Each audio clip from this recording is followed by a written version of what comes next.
asalaamaaleykum wa rahmatullah asalaamaaleykum mbokk yi ñu ngi leen di nuyu lu bari di leen siyaar di leen nuyu fii ci seen euh, site bi nga xam ne nii mooy site Fall 94 Walfu Sénégal bi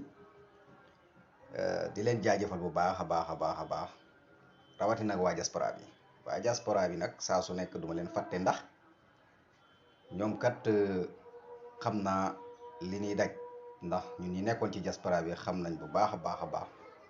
ndax ñu ngi ci diaspora bi ba léegi sax waaye foofu lañ bokk kan ñu ngi ci site bi fas yéene ànd ak yéen di doolante xel nag pas nag ay parparloo yii nii ñu doolante xel bu baax a baax a baax ñu teg ko ci cadre defar àdduna bi rawatina nag ñun xam-xam bu mu mën a doon rek na nekk xam-xam boo xam ne yaa ngi ciy sonal sa bopp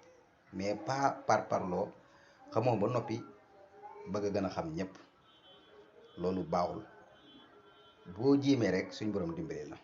loolu lañ fas yéene rek indi incha allahu rabbi ngir ñu ciy dollente bu baax a baax a baax ñu ngi leen di nuyu